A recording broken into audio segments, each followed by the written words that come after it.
Hello guys, and today I'm doing a the Sachsenring race results and analysis for you guys who didn't watch the Grand Prix.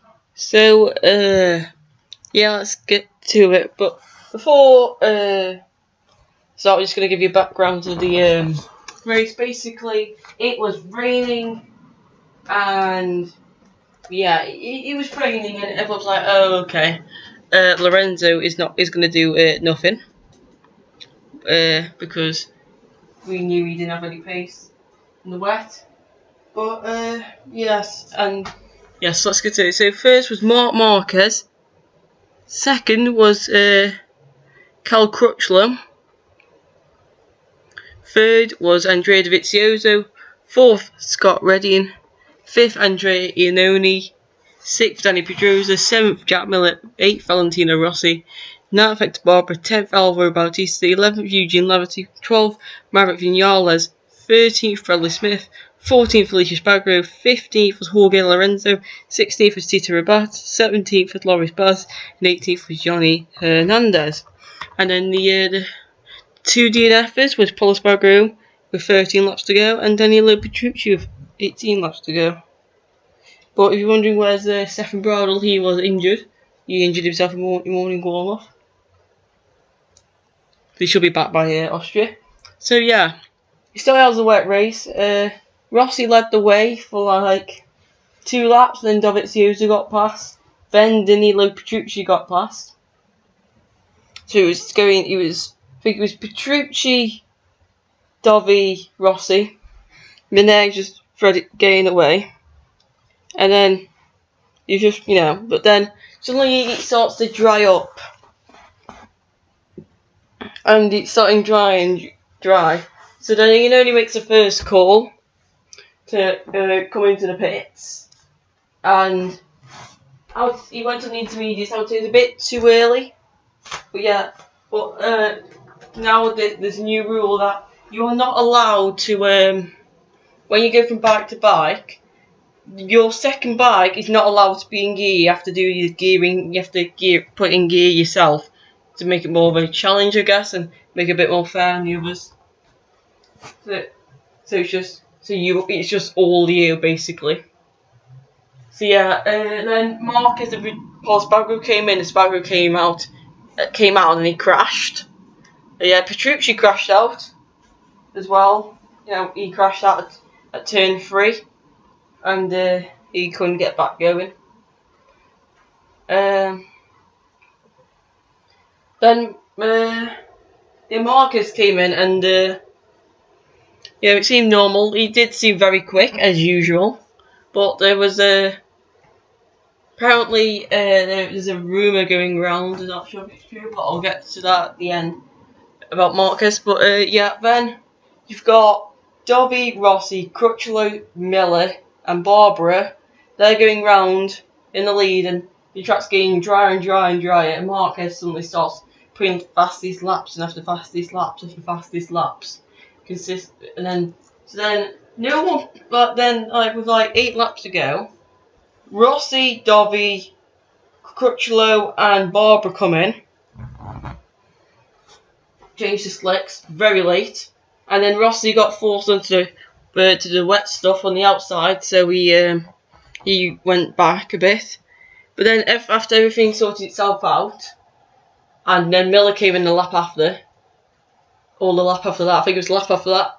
It was then Marquez, Redding. I think it was Dovi, Crutchlow.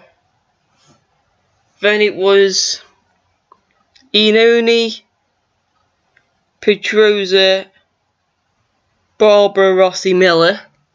And yeah, then suddenly Cal Crutchlow starts saying fastest laps, gets past Dovi, then on the penultimate lap gets past Scott Redding. Then on the penultimate corner of the last lap, Dovizioso overtakes Scott Redding.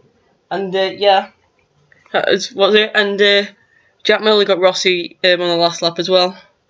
But yeah, Jorge Lorenzo had a nightmare. He just didn't do anything. He came in with same time round about Jack Miller, but obviously he was just a sitting duck.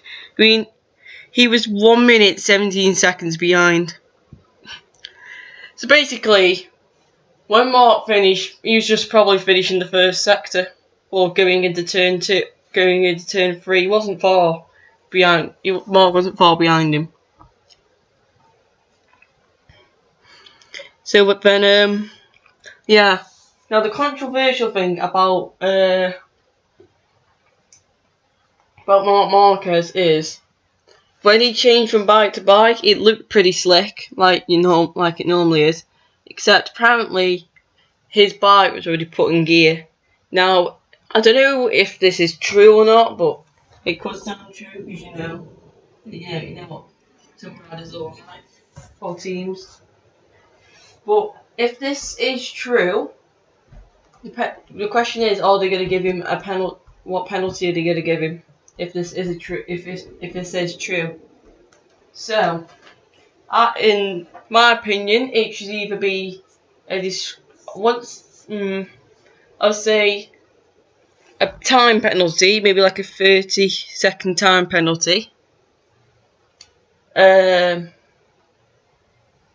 Has to start the next race from last or start from pit lane. I think that's fair enough for cheating like that. If he has cheated, I'm not saying he has.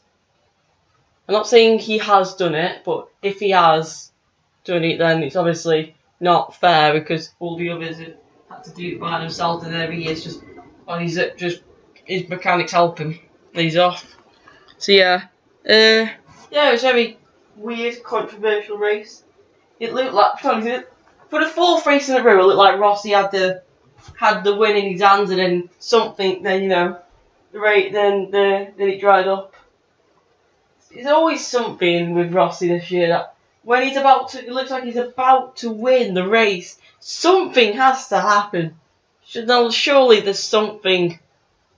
Surely that's going to change around after the break, because normally in his career, if you look at his career stats over the years, he normally has a better first half than a second half. But whenever he's had a really bad first half, he always has a really good second half. So, could the next half be a really good half where he wins about 5 races or something?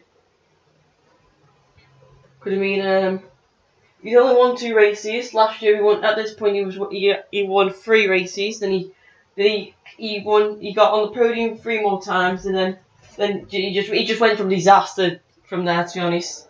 We also had the championship wrapped up, and then all these problems kept coming in the way. Coming in the wrong time for the pits, getting edged out by Pedrosa. Marquez holding Rossi back twice in a row and then starting from last. But it's still anyone's championship. I do think Lorenzo, when he comes back, he needs. Honest, I think if Lorenzo's going to win the championship, he's got to beat Marquez. He's got to win. If Ross is going to win it, he's got to win the next 2 races. Bang. He's got to get, for the first time in his career, consecutive wins. If he doesn't do that, I don't think he can win it. But if he does do that, obviously, I think he can win it. Anyway, guys, this has been Jack on a 4658, and I will see you in the next videos.